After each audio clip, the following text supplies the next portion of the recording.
This is Margaret in Windsor, and instead of trying to go through all this again, this is the third tape I'm putting up. I just want to get right, and then I'll show the rest of it. I'm just going to span things involved.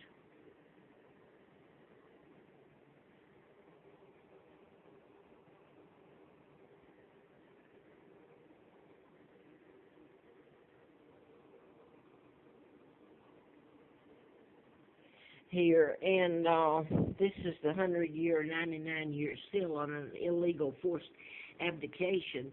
My father was framed by the New World Order and his own brother George, who became the illegal George VI. And yes, Elizabeth's always known this. She's living in my home, all her kids, and she even came through Virginia when the mass shootings here happened in '07. She was paid to come through here, and I'm living on the side of the mountain just trying to live. And by the way, she used to go to Lexington, Kentucky, and went to church. And this is Annie Carter.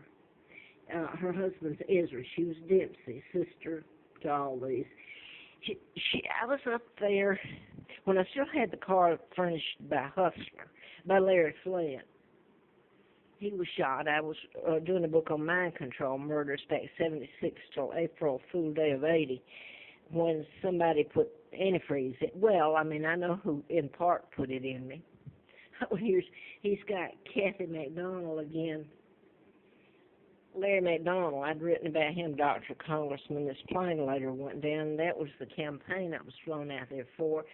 And Mr. Flint said when I got there, he said, "You don't have to tell me anything about yourself. I know all there is to know.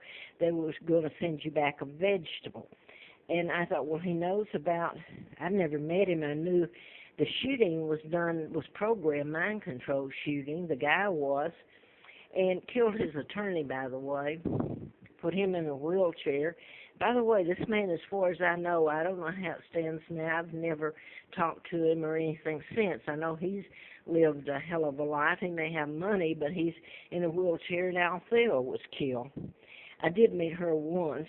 But anyway, I wrote about mind control murders, and this was before these happened. But these are mind control murders.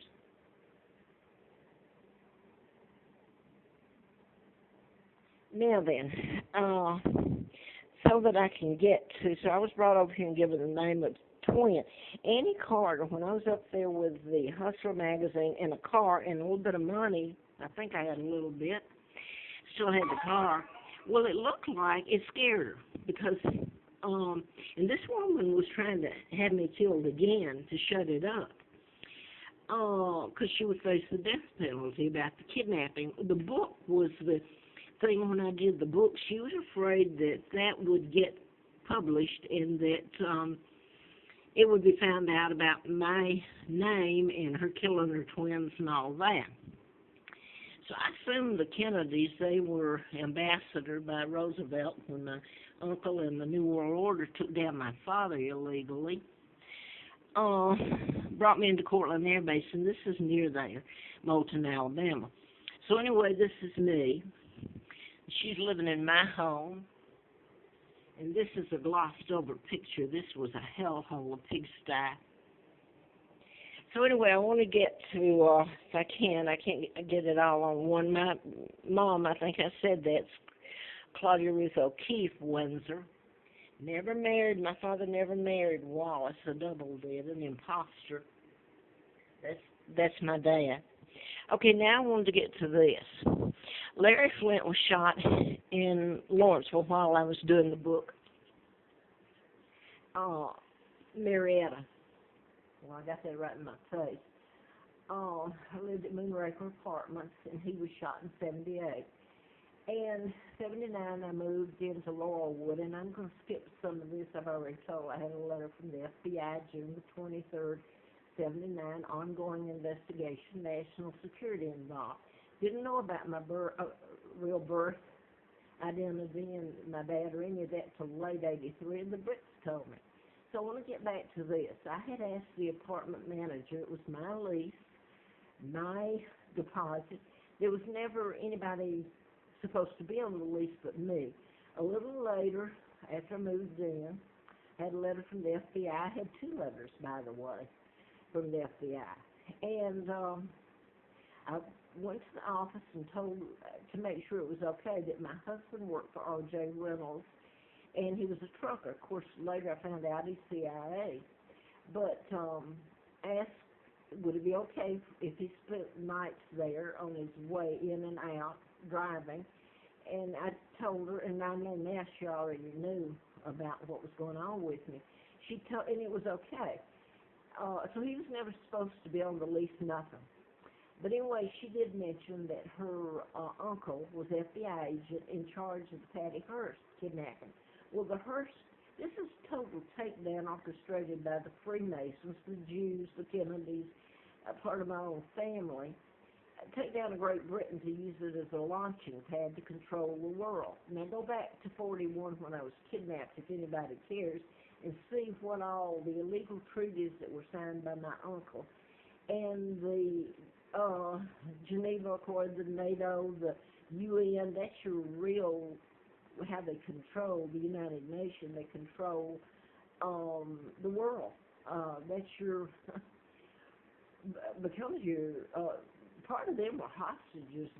I don't believe for a moment the Japanese went willingly into the UN, just like the Sweden, Netherlands, who are relatives to me too. But once the United States placed their military there on everything British, they had us, and they had my father. He had been taken out. Somebody else replaced him, wasn't even him, wasn't even married to her. So that tells you and they kidnapped me, the real monarch. So you got the addendum to my father's forced abdication and my kidnapping. You've got my divorce, and that's what I want to get to if I can get it on this one. I had done the book, and Larry Flynn had been shot, and I moved into just a couple of blocks up to Laurelwood Apartments. And this is where I went to the manager and told her what was going on. I know now she knew, so I've already said that. My ex-husband had no right to anything there. He was supposed to come back to help us because of the threats and all of it that was going on to my kids and me. So after I got the letter from the FBI, June the 23rd of 79, I got 2. It was so much happened. I was lured, I know now, out to Texas to my ex-husband, John Guy Childers, to his sister, Laura May Childers Klein. She was CPA, and they own a firm there, or did. She lives in Lockhart now, but they had the firm in Austin. At that time in March of 80, and I called her before I went out to make sure it was okay again, and if I could live with her till I got a job, and then if I could get one for at least a couple of weeks, and see if I could get a job there. She lived in Abilene, Texas at the time, and get my kids away from there. I thought it was the book I'd written about Larry McDonald, congressman, doctor, that he went down in the KL passenger jet that was shot down August the 31st of 80. That's when I was flown out to Larry Flint's during the campaign, and later found out about my name, real name and identity. So now you've got me go on the way to Texas. I get there and I call Laura, and she says, no, her whole attitude changed. You turn around and go back. Well, when I got back, and I was kept penniless then just about, and I got back, and my ex-husband had been allowed, just a few days that I was gone, en route to Texas, had been allowed to take my furniture, move it into a new apartment within the same complex at Laurelwood, and only it was now the deposit and the apartment was in his name. I was nowhere on it, and when I got back, I couldn't get a key. They wouldn't let me have a key. So then, April Fool's Day of 80, I got filled full of antifreeze. I never knew. I want to say this right now. It should have killed me. It was a living, walking hell. A living hell. I want to say this, that my ex-husband, it was already planned. He was dating